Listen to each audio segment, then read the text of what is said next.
Radio J. Radio J. Géopolitique le MAG. Steve Nadjar. Radio J.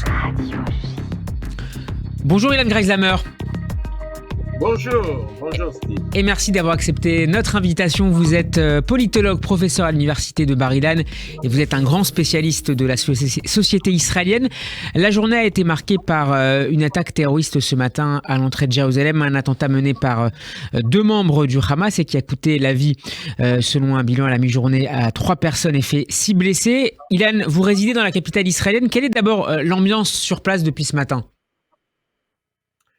Non, je ne crois pas que l'attentat, aussi grave qu'il ait été, il a été très grave, 3 personnes tuées, change beaucoup l'atmosphère. Le pays a les yeux dirigés vers la bande de Gaza, vers la question des otages, du retour de tous les otages et de la possibilité d'une reprise de la guerre sur le terrain.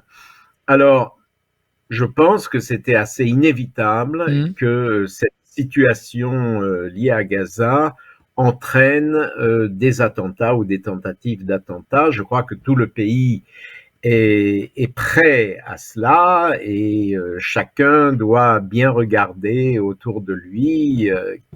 Je crois que c'est l'atmosphère générale, mais ça ne change rien que nous sommes en pleine affaire des otages et en pleine affaire de la bande de Gaza et de ce que sera l'avenir. Alors avant de revenir évidemment sur les otages, cette attaque est intervenue en pleine trêve entre Israël et le Hamas. Est-ce qu'on considère côté israélien qu'il y a ici d'une certaine manière une violation de l'accord par l'organisation islamiste, ou on considère que c'est un dossier, disons avec des guillemets, à part de la situation dans la bande de Gaza ? Non, c'est un dossier à part. Parce que ce dont il s'agit actuellement dans la bande de Gaza, c'est d'une trêve des hostilités sur place, dans la bande de Gaza. Trêve qui d'ailleurs a été à plusieurs reprises rompue par le Hamas. Mais enfin, en gros, c'est la trêve contre l'échange d'otages. Les événements qui se passent en Judée-Samarie, à Jérusalem, sont des événements graves, mais qui ne sont pas liés, en fait, dans l'esprit des Israéliens et du gouvernement israélien, à la trêve décidée à Gaza. Alors en déplacement sur les lieux de l'attaque, le ministre de la Sécurité nationale Itamar Ben-Gvir a une nouvelle fois insisté sur l'impérieuse nécessité selon lui de la démocratisation du port d'armes dans la société israélienne, seul moyen selon lui de parer à ce type d'attaque terroriste. Est-ce une idée qui fait son chemin en Israël, Ilan Greishammer, et est-ce qu'elle a gagné des partisans depuis le 7 octobre ? Bon, d'abord, il faut dire que pas grand monde en Israël, à part les franges d'extrême droite de la société, prennent au sérieux ce que dit ou ce que fait Ben-Gvir. Sur le fond du problème, c'est vrai que, par exemple, on avait enlevé les armes de ce que l'on appelle les kitot konenut, c'est-à-dire les unités d'intervention. Je ne sais pas pourquoi on leur avait enlevé leurs armes. C'est une très bonne chose qu'on leur rende. Est-ce qu'il faut donner des armes à tout le monde ? C'est là que je commence un peu à trembler.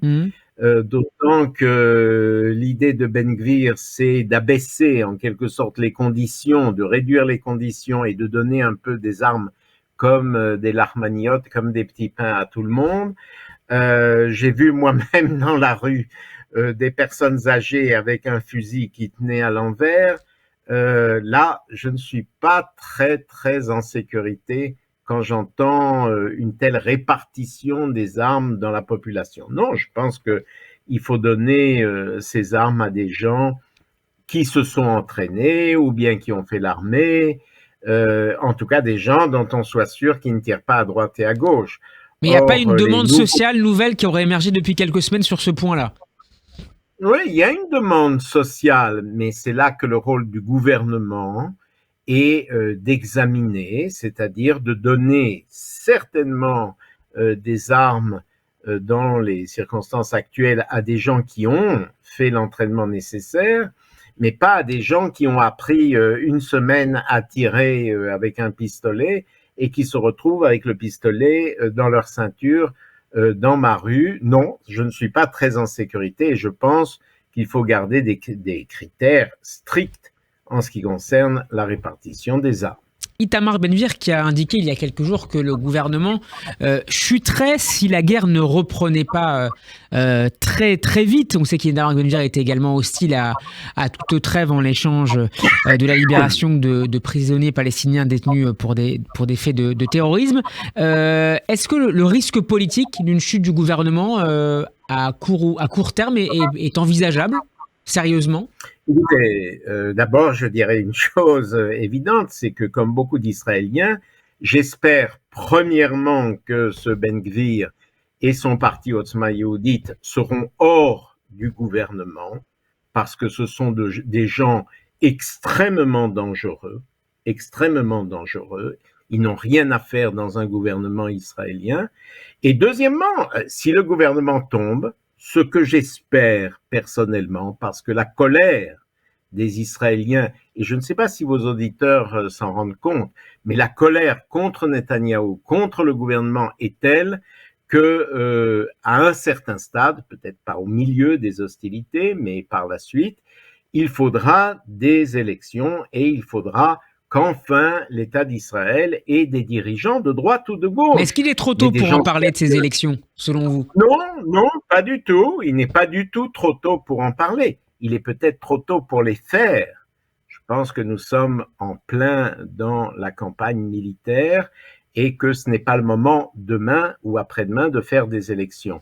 Mais de parler d'un changement d'un gouvernement qui s'est manifesté depuis le 7 octobre par son incurie, par son incompétence, une incompétence crasse de ses ministres, oui, on peut en parler, parce que si on n'en parlait pas, et si on avait la perspective d'avoir éternellement ces gens dont l'un dit il faudrait lancer une bombe atomique sur Gaza, et un autre dit c'est une nouvelle Nakba, ou des choses comme ça. Non, ces gens-là doivent simplement prendre leur retraite, et nous devons avoir en Israël des dirigeants juifs au plein sens du terme, et surtout des gens qui soient compétents et qui n'aient pas reçu leur boulot uniquement parce que il y a une clé de répartition des portefeuilles ministériels entre partis, et c'est évident. De votre point de vue, Ilan Greisamer, quelle est la part de responsabilité directe de Benyamin Netanyahou dans les massacres du 7 octobre? Évidemment, quasiment tous les jours, nous apprenons les alertes qui émanaient de telle ou telle agence jusqu'au Shabak, jusqu'au gouvernement dans certains cas. Quelle est la responsabilité au vu des informations dont il aurait pu disposer ou dont il disposait du Premier ministre israélien?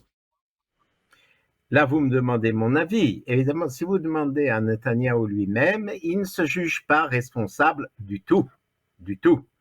Et de son point de vue, la responsabilité est purement la responsabilité des militaires. Non, il est entièrement responsable pour deux raisons. La première, parce qu'il est Premier ministre de l'État d'Israël. Et quand vous êtes Premier ministre, vous avez l'entière responsabilité de ce qui se passe. Golda Meir avait la responsabilité de cette terrible catastrophe de la guerre de Kippour. Et quand il y a des gens qui ont pris des responsabilités pour bien moins que cela. Je rappelle Rabin, parce que Yitzhak Rabin, sa femme avait gardé un compte en banque, un petit compte en banque aux États-Unis, et il a démissionné.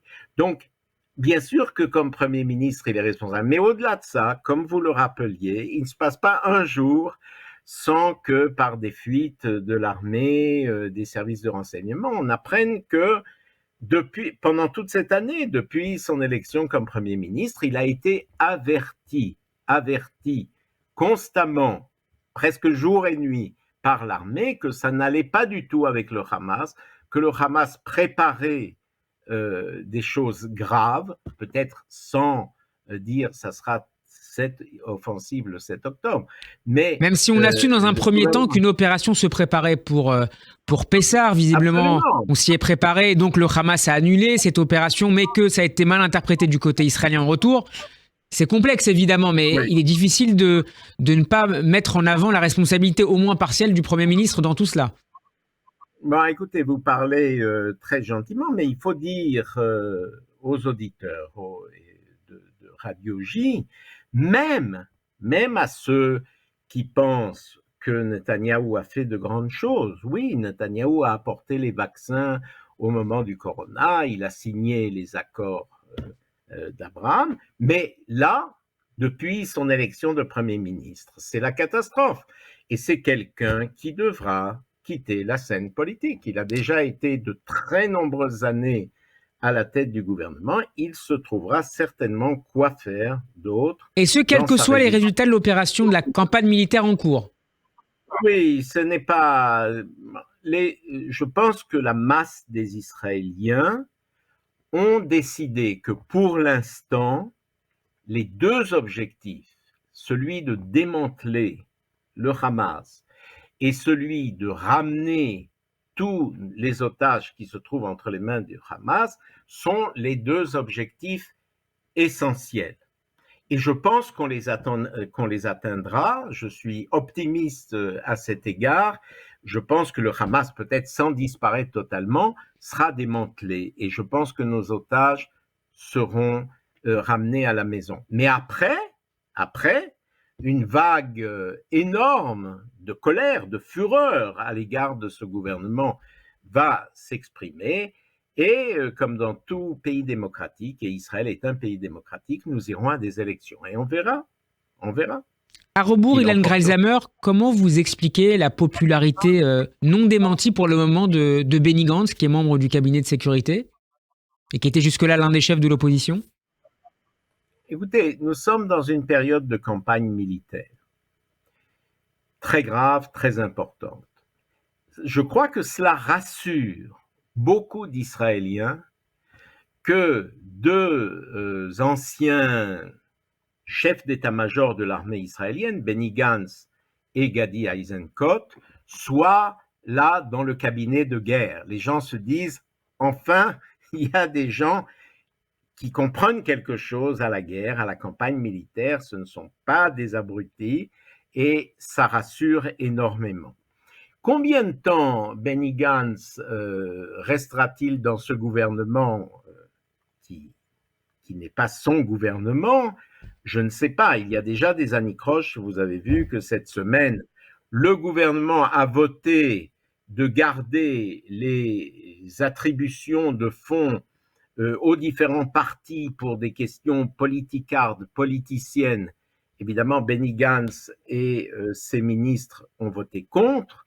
Mais beaucoup de gens sont en colère par rapport à ça. Pourquoi est-ce que justement maintenant, au moment où il y a tellement de gens qui sont dans les hôtels, des gens du Sud, des gens du Nord, il y a des gens qui n'ont aucune ressource, Steve, des gens qui avaient des petits magasins, des petites affaires, ils ne gagnent plus rien. Et à ce moment-là, qu'est-ce que décide le gouvernement?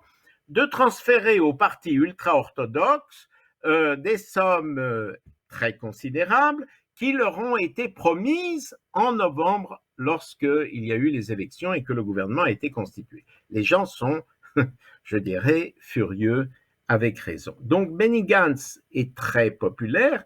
Évidemment, il y a un moment où les gens du camp d'État, du Mahane Mamlarti, devront décider s'ils restent ou non liés au gouvernement actuel. Est-ce que vous envisagez que d'autres figures de la vie politique, voire de nouvelles figures émergent dans les mois à venir, dans une sorte de Big Bang politique un peu similaire, à même si toute différence par ailleurs, avec ce qui était apparu après justement la guerre de Kippour que vous évoquiez tout à l'heure? Bon, d'abord, j'espère vraiment un renouvellement du personnel politique israélien. Je prie pour que ce renouvellement ait lieu. À dire vrai, je ne vois pas apparaître tellement de figures nouvelles dans la politique israélienne. Non, je crois qu'après cette campagne militaire, le parti de Benny Gantz va, on dirait, faire un tabac aux prochaines élections. C'est un parti, attention, ce n'est pas un parti de gauche, comme peut-être certains le croient. C'est un parti de centre-droit qui, par certains côtés, ressemble au Likoud de Netanyahou. On peut penser à Guy Sar, notamment sur le plan sécuritaire, qui n'est pas une colombe. Mais, alors donc, bien sûr, le public israélien est, comme on dit, entre guillemets, de droite. Et il va vers la droite parce que nous sommes attaqués et c'est une réaction sécuritaire assez naturelle. Mais le parti de Gantz insiste sur l'état de droit, insiste sur la légalité, sur le fait qu'il ne faut pas toucher au pouvoir judiciaire, qui est un des meilleurs pouvoirs qui existent en Israël et qui est admiré dans le monde entier, la Cour suprême d'Israël. Donc, c'est un gouvernement qui certainement n'est pas de gauche ou n'est pas colombe, c'est un parti qui n'est pas colombe sur les territoires, mais qui au moins ne va pas faire cette catastrophe qu'a fait le gouvernement Netanyahou au cours des 9 derniers mois, qui consistait à diviser, à déchirer l'opinion israélienne autour d'un thème, le thème judiciaire, qui n'était pas du tout le thème qui intéressait les gens. Vous savez, Netanyahou et le Likoud ont été élus, et de façon tout à fait légitime en novembre dernier, sur le thème de la lutte contre le coût de la vie en Israël. Tout le monde sait qu'en Israël, le coût de la vie est très élevé, les appartements coûtent des fortunes, c'est là-dessus qu'il a été élu. Le lendemain, voilà que le gouvernement s'est engagé dans l'idée de renier les pouvoirs du pouvoir judiciaire en Israël, et ça, les gens n'ont pas compris. Quoi qu'il arrive, cette réforme judiciaire est abandonnée, on peut la considérer comme telle? À mon avis, oui. À mon avis, oui, et c'est une très bonne chose. Peut-être en restera-t-il vaguement quelque chose, par exemple cette idée que la Cour suprême d'Israël ne devrait pas invoquer l'idée de vraisemblabilité dans ses arrêts. Ne pas choisir de dire, bon écoutez, on annule cette mesure parce qu'elle est invraisemblable. Oui, peut-être que, disons, cette petite réforme se maintiendra. On attend la décision de la Cour suprême là-dessus. Mais en gros, on peut dire que les projets de monsieur Yariv Levin, le ministre de la Justice qui portait cette grande réforme, non, ces projets seront abandonnés. On aura au lendemain de la campagne militaire d'autres chats à fouetter, et en particulier dans le domaine économique, parce que les répercussions économiques de cette campagne militaire, j'espère qu'on arrivera à démanteler le Hamas, mais ce qu'il y aura après... Et c'est un paramètre, économique. Justement, le facteur économique, est-il un paramètre, selon vous, dans dans les calculs politiques et militaires israéliens, considérant que prolonger la guerre coûte extrêmement cher? On sait qu'il y a plusieurs centaines de milliers d'Israéliens qui ne travaillent plus, qui ont été déplacés dans le nord et dans le sud d'Israël. Est-ce que c'est un paramètre qui, à côté évidemment des pressions diplomatiques, peut encourager l'état-major politique et militaire israélien à un moment donné décider de mettre un terme à cette campagne militaire? Bon, disons que c'est un dilemme, parce que cet objectif de démanteler le Hamas est un objectif fondamental. Parce que si le Hamas reste dans la bande de Gaza, on peut faire une croix sur toutes ces localités, ces kibbutz qui sont en bordure de la bande de Gaza, parce que les gens, très simplement, ne voudront plus y vivre et y retourner. Donc ça, c'est impossible. Il faut démanteler le Hamas. Or, tout ce que nous montrent ces débuts de la campagne militaire, c'est que ça prend du temps. Regardez, on a bombardé énormément, on a fait des opérations dans le nord de la bande de Gaza, et il reste des quartiers de Gaza et des quartiers du nord qui n'ont pas encore été explorés du tout. Et après vient le sud de la bande de Gaza, où il y a environ 2 400 000 personnes qui se pressent actuellement. Ça va prendre longtemps. Celui qui pense que ça va prendre 15 jours, 3 semaines, non, ça va prendre longtemps. Et là, le choc économique va être extrêmement sérieux. Je ne sais pas du tout comment Israël va s'en sortir, mais c'est un dilemme certain. Il faut finir le travail militaire, sinon tout ce qu'on a fait n'a servi à rien. Mais d'un autre côté, il faut s'attendre à des histoires de 2 mois, 3 mois, 4 mois. Ça ne peut pas s'arrêter demain, malgré les pressions extérieures. Alors, on travaille actuellement côté israélien et côté américain à d'autres options. Alors, le Wall Street Journal en cite une aujourd'hui, l'idée d'expulser plusieurs milliers de terroristes du Hamas d'un niveau bas ou intermédiaire pour permettre la création d'une nouvelle autorité sur place, qui ne serait donc pas l'autorité palestinienne et qui serait dirigée à distance par les Saoudiens et les Émirats arabes unis. Évidemment, un accord qui ne porterait pas sur les hauts responsables du Hamas, notamment Yahya Sinwar et Mohamed Deif, qui sont considérés comme des cibles, quelle que soit d'ailleurs leur localisation. Est-ce que c'est une option qui vous semble à la fois pertinente pour régler sur le plan militaire tout de suite la situation à Gaza, mais aussi d'un point de vue politique à plus long terme? Non. D'abord, la question de l'après-Hamas, de l'après-démantèlement du Hamas, de l'après-campagne militaire, c'est une question fondamentale. Nous ne l'avons pas encore résolue, tout simplement parce que les événements se sont précipités et dès le lendemain du 7 octobre, eh bien, c'est déjà bientôt la campagne militaire qui a commencé, etc. Mais c'est une grande question. Qu'est-ce qu'il y aura à part le Hamas? La plus grande catastrophe serait qu'Israël soit présente dans la bande de Gaza. On ne va pas administrer ces 2,5 millions de Palestiniens. Benjamin Netanyahu a d'ailleurs dit qu'il en était hors de question, tout comme d'ailleurs Joe Biden. Donc ça semble exclu. Bon, ça c'est exclu. Maintenant, il y a d'autres possibilités. Évidemment, l'autorité palestinienne qui siège à Ramallah, en Judée-Samarie, en Cisjordanie, est extrêmement faible. C'est une autorité palestinienne de Mahmoud Abbas qui est vraiment déconsidérée, qui est corrompue, qui n'a... Bon, donc c'est pas ça qu'il faut. C'est pas juste une extension du pouvoir de Ramallah à Gaza. Et si vous le permettez, je cite à nouveau Benjamin Netanyahu, l'autorité palestinienne, sous sa forme actuelle, n'est pas capable d'assumer la responsabilité de Gaza. Bon, pour une fois, vous êtes d'accord, c'est ce que j'allais dire. vous me le soufflez.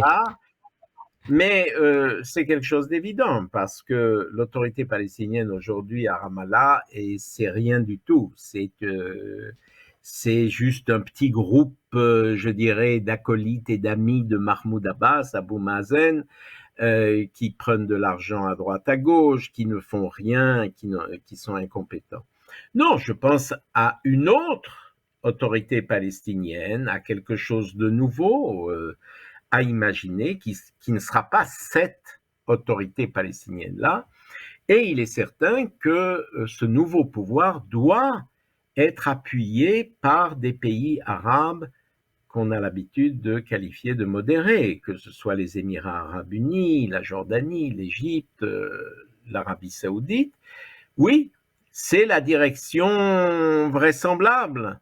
Mais pour l'instant, c'est une question qui n'est pas résolue et qui inquiète beaucoup de gens. Je crois que Joe Biden est très inquiet par cette question de savoir ce qu'il y aura après.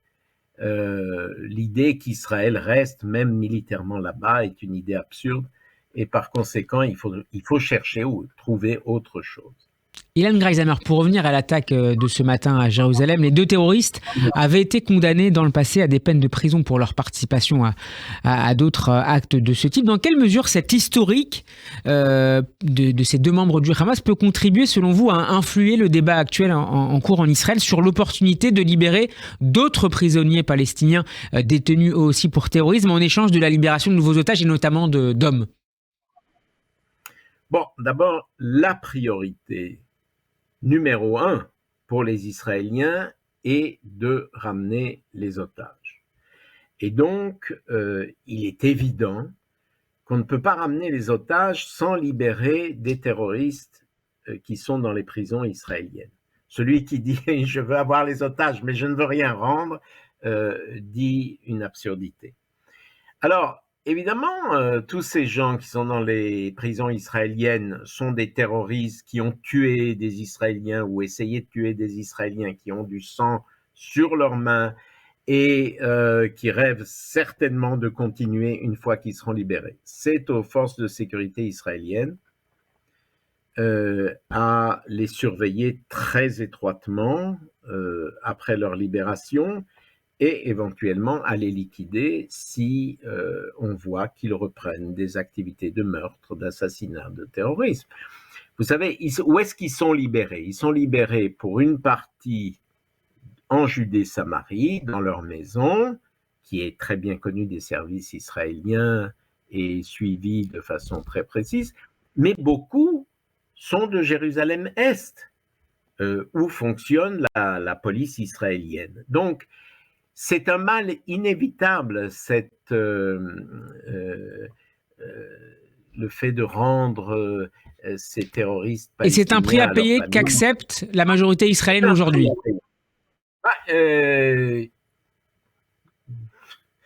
Personne n'est content de cela, mais quand vous placez la question de la libération des otages au premier plan, et avec raison parce que en plus, une partie de ces otages sont malades, une partie, aucun d'entre eux n'a reçu les médicaments dont il avait besoin, et il y a des gens qui sont vraiment, vraiment à la limite parmi ces otages. Donc, la première chose, c'est de les ramener au plus vite. Donc, la population israélienne comprend qu'il faut libérer, mais en même temps, c'est quelque chose de grave, puisque une fois libérés, ils n'ont qu'une chose en tête et qui est celle de reprendre leurs crimes.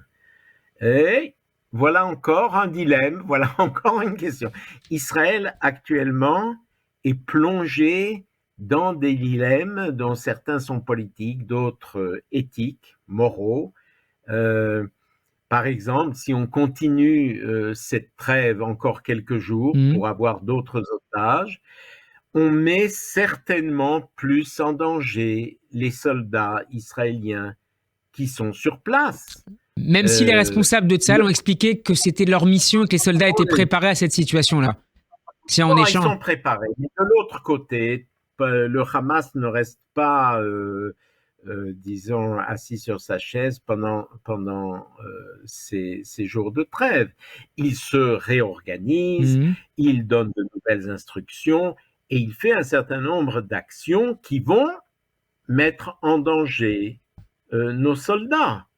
Donc, d'un côté, vous voulez la trêve pour avoir les otages, de l'autre, vous ne voulez pas mettre en danger les soldats israéliens. D'un côté, vous voulez avoir les otages, mais vous devez rendre des terroristes des prisons israéliennes qui vont immédiatement refaire des attentats et tuer des Israéliens.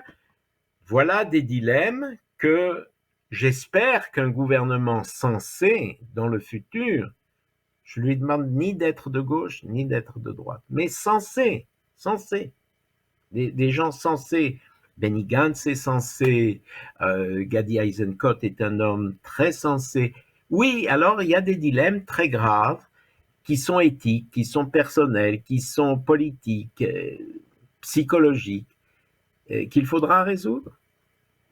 Un dernier mot, Ilan Greisamer, sur cette autre attaque qui a visé ce midi 2 soldats réservistes près de l'implantation de Bekaot en Judée-Samarie. Ça se trouve au nord de la vallée du Jourdain. Ils ont été légèrement blessés par une attaque à la voiture bélier. Plus globalement, et pour terminer, où en est la situation en Judée-Samarie, où les opérations de Tsahal, on le sait, se poursuivent, notamment à Jenin, où des affrontements ont également eu lieu entre résidents israéliens armés et palestiniens, et alors que le président Biden a menacé il y a une dizaine de jours de sanctions des habitants, je cite, extrémistes de ces implantations.